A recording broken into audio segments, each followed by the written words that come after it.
Oi galera, eu sou a Galega, professora de Geografia. Nossa temática de hoje, solos. Não tem prova do Enem que este assunto não apareça de forma direta ou indireta. Quando falamos de solo, falamos de pedogênese.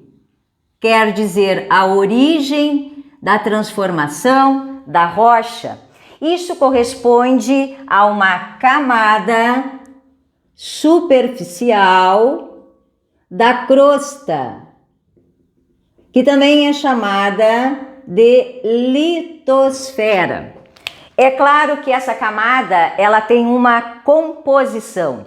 Primeiramente, podemos utilizar aqui como elemento a chamada matéria orgânica.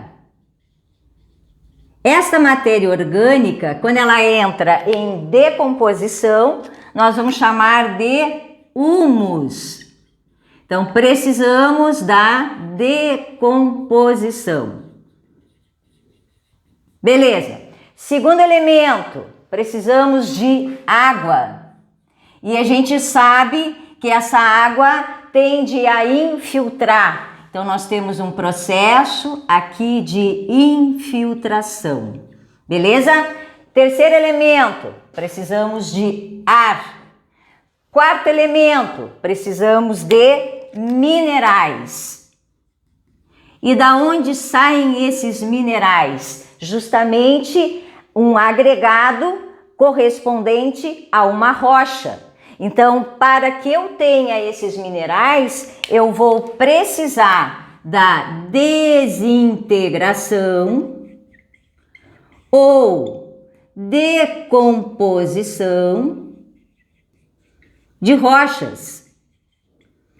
Então a gente já sabe, quando a gente avalia o perfil de um solo, que é um corte topográfico, que a base desse solo é o que a gente chama de rocha matriz. Então a gente vai identificar pela letra R, rocha matriz. Aqui vocês têm o chamado horizonte O da matéria orgânica. Para que se forme o solo, eu preciso dessa mistura.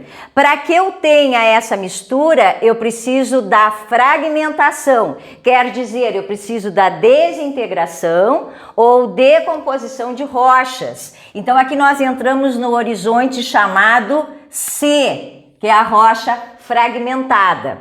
Claro que os demais horizontes vão se formando com o passar do tempo. E aí a gente pode dividi-los em A e B. Sendo que no A, vocês vão encontrar muito mais a presença da matéria orgânica decomposta do que minerais, pela proximidade, obviamente. Enquanto que no horizonte B, vocês vão encontrar muito mais minerais, pela presença da rocha fragmentada e menos matéria orgânica. Quanto mais horizontes, mais profundo, mais chance dele ter fertilidade. É claro que esse processo de desintegrar ou decompor a rocha, nós vamos chamar de intemperismo. Intemperismo é a transformação, é a decomposição, é a desintegração dessa rocha. Então, é sobre o material existente, é um processo lento, é um processo demorado. Então, esse intemperismo, ele pode ser físico, quando eu tenho apenas a ação da temperatura.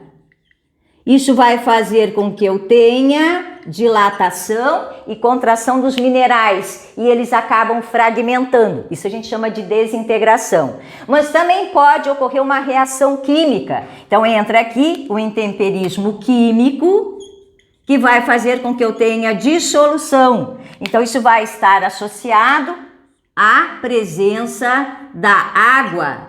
Então aqui está, ó, a água vai fazer um processo, ó, choveu, correto? Vai infiltrar, ó, o processo de infiltração que vai contribuir posteriormente para a possibilidade desse intemperismo químico. Posso ter uma mistura físico e químico? Sim. E ainda temos um intemperismo chamado biológico, quando eu tenho a interferência de seres vivos. Então, aqui a interferência de seres vivos. Beleza! Aí o que a gente avalia? Que esse processo de transformação da rocha, decompor ou desintegrar, ele muitas vezes, dependendo da região e o processo de formação e o tipo de material rochoso, ele pode levar a um empobrecimento dos solos. Então nós podemos observar um processo chamado lixiviação. O que é a lixiviação? É a lavagem do solo pelas chuvas. Então, Amazônia, Cerrado, principalmente num determinado período, que é a estação da chuva, eu vou ter muito da lixiviação. Lavagem, carrega a primeira parte, ó, carrega o teu horizonte O e carrega boa parte do teu horizonte A. O que significa que tu reduziu o teu perfil. Então isso é uma característica de climas onde o índice pluviométrico é bem mais elevado. Além disto, associado a esse solo lavado pela chuva e que vai se acentuar muito mais se eu tiver o desmatamento, é o que a gente chama de laterização. Laterização caracteriza a formação de uma crosta ferruginosa, o que significa que aqueles sais ou aqueles minerais que são solúveis vão ser carregados pela chuva e aí desaparece teu horizonte O, desaparece teu A ou parte do B e tu fica com uma crosta ferruginosa, onde vai concentrar ferro e alumínio, então fica muito difícil de produzir. Além disto, vocês podem ter ainda um processo de salinização. Isso é bastante comum em regiões como da Caatinga, clima semiárido. Então eu tenho um índice pluviométrico muito baixo, a evaporação é muito constante. Então se eu tiver, por exemplo, uma irrigação de forma inadequada, qual é a tendência? Muita água evaporar e os sais minerais aflorarem até a superfície e dar aquele aspecto esbranquiçado, tendo muita dificuldade na hora de uma produção agropecuária, por exemplo. Tá? Lixiviação, laterização, salinização. Eu ainda posso ter uma compactação. Essa compactação pode vir através de máquinas pesadas que são inadequadas para o solo, né, que vão fazer com que eu tenha um adensamento justamente desses minerais, das partículas dos sedimentos, e posso ter pisoteios de animais, né, quer dizer, de forma indevida, de forma acelerada. Além disto, eu posso entrar num processo de devastação. A devastação, aqui a gente vai associá-la ao desmatamento, na realidade está muito ligado a projetos agropecuários, a projetos de mineração, a desmatamento de forma ilegal. Então são os ãos aqui, ó, do empobrecimento: lixiviação, laterização, salinização, compactação, devastação. Beleza, o que eu falei aqui anteriormente? Que o intemperismo, ele está ligado a um processo lento de transformação da própria rocha. Mas a erosão é um processo subsequente do intemperismo, o que caracteriza que para ter um processo erosivo eu preciso de desgaste, eu preciso de transporte e eu preciso de sedimentação. Então vai ter que aparecer aqui a sedimentação. Então, num processo erosivo, sempre eu vou ter esses três mecanismos: desgastar, transportar e sedimentar. E ainda eu posso ter uma dispersão de massa. Essa dispersão de massa, ela está ligada à área de encosta. Quer dizer, quando ela é muito íngreme, qual é a tendência? O escorregamento, o desmoronamento. Então é um material em grande quantidade. Este aqui é um processo mais lento. Desgasta, transporta e acumula, sedimenta. Então a gente pode dizer que isto aqui corresponde aos chamados agentes exógenos. Agentes externos de relevo. Então nós vamos destacar a ação pluvial, quer dizer, a ação da chuva. A gente vai destacar aqui, ó, a ação fluvial, de rios, a ação eólica do vento. A gente vai destacar a ação glacial do gelo.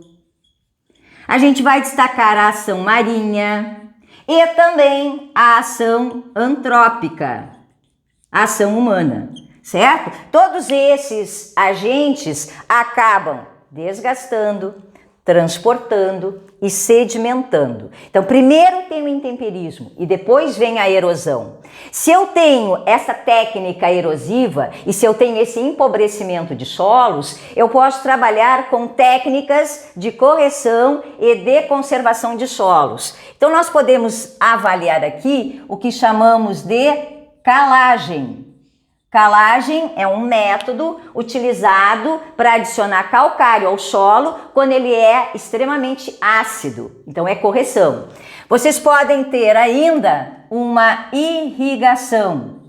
Esta irrigação, ela tem que ser de forma adequada. O que significa que é muito mais importante que ela seja por gotejamento, para que não ocorra a evaporação de forma rápida e nos leve a uma salinização do solo. Podemos ter ainda uma adubação quando nos falta matéria orgânica, claro que de preferência orgânica. Além disto, nós podemos ter técnicas, como é o caso do que a gente chama de terraço.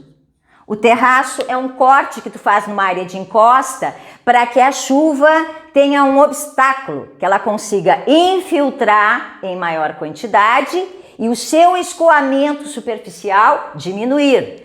Além disso, eu posso associar o terraço com a chamada curva de nível. Quer dizer, medir o teu terreno, deixar ele no nível para que tu não tenha um escorregamento, um desmoronamento. Então isso é muito apropriado para áreas de encosta, aonde eu faço a medição do terreno e ainda posso associar com o terraço, que é aquele degrau, e aí tu diminui o teu escoamento superficial e a tua perda tanto do solo quanto do plantio. E ainda tu podes ter aqui associado um processo de reflorestamento. Quer dizer, diminuir esse processo de devastação. Além disso, nós podemos aplicar ainda o chamado plantio direto, quer dizer, tu não faz limpeza de terreno. Na realidade, tu faz uma palhada, tu pode ter uma cobertura morta ou tu pode ter uma cobertura viva. Isso ajuda a recuperar o solo.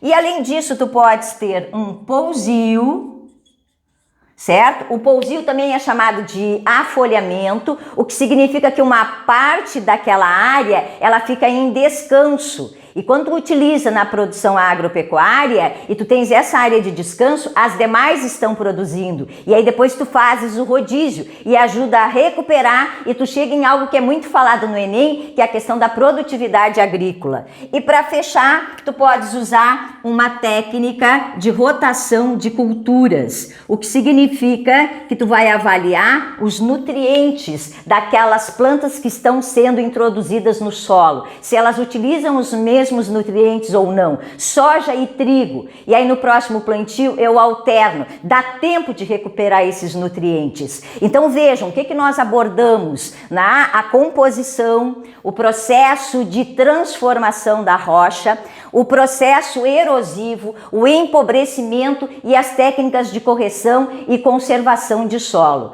Gostou? Dá um like aí, pessoal, né? E se inscreva no nosso canal Delta Medicina Online.